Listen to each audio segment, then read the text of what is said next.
Mahkamah Konstitusi menilai penggunaan instrumen penuntutan hukum baik secara pidana maupun perdata terhadap wartawan yang secara sah sedang menjalankan fungsi jurnalistiknya telah ternyata berpotensi terjadinya kriminalisasi pers.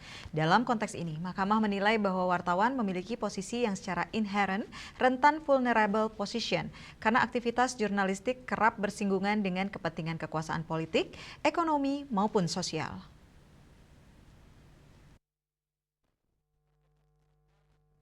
Kriminalisasi pers adalah keadaan di mana proses hukum digunakan bukan untuk menegakkan keadilan hukum semata, melainkan berpotensi membungkam kritik, membatasi arus informasi, atau menekan kebebasan berekspresi.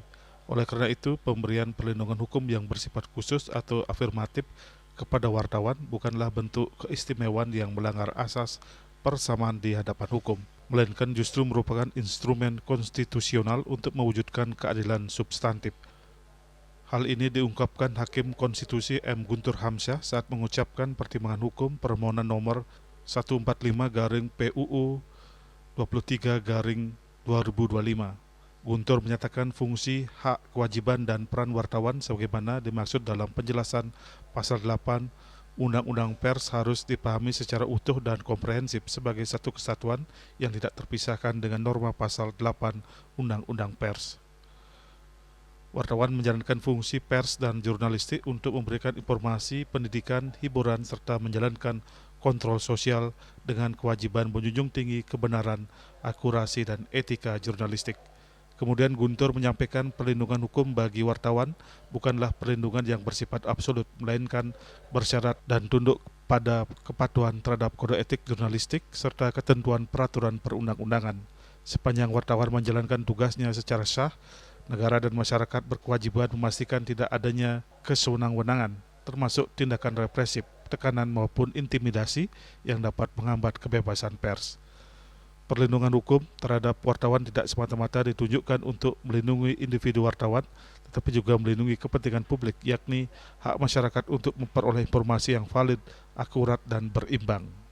Kami menilai bahwa wartawan memiliki posisi yang secara inherent rentan vulnerable position karena aktivitas jurnalistik kerap bersinggungan dengan kepentingan kekuasaan politik, ekonomi maupun sosial. Oleh karena itu, pemberian perlindungan hukum yang bersifat khusus dan afirmatif kepada wartawan bukanlah bentuk keistimewaan yang melanggar asas persamaan di hadapan hukum equality before the law, melainkan justru merupakan instrumen konstitusional untuk mewujudkan keadilan substantif. Berkenaan dengan hal tersebut, maka terhadap tindakan kekerasan atau intimidatif, bahkan upaya kriminalisasi terhadap wartawan atas karya jurnalistiknya tidak seharusnya dapat langsung menggunakan instrumen hukum pidana atau perdata tanpa terlebih dahulu menempuh mekanisme yang diatur sebagaimana ketentuan dalam Undang-Undang 40/1999, sehingga mekanisme hukum pers yang mengatur berkaitan hak jawab, hak koreksi, dan penilaian etik jurnalistik oleh Dewan Pers merupakan instrumen yang dirancang untuk menyelesaikan sengketa pers secara proporsional, berimbang, dan berorientasi pada pemulihan, bukan penghukuman. Dengan demikian, mekanisme tersebut Putusan ini diucapkan dalam sidang pengucapan putusan yang digelar pada Senin 19 Januari 2026 di ruang sidang pleno MK, Gedung 1 MK. Permohonan ini diajukan oleh Ikatan Wartawan Hukum IWAKUM melalui Ketua Umum Irfan Kamil dan Sekretaris Jenderal Ponco Sulaksono. Para pemohon mempersoalkan Pasal 8 Undang-Undang Pers beserta penjelasannya yang dinilai multitafsir dan berpotensi menimbulkan ketidakpastian hukum dalam memberikan perlindungan kepada wartawan. Tim Liputan Bali TV.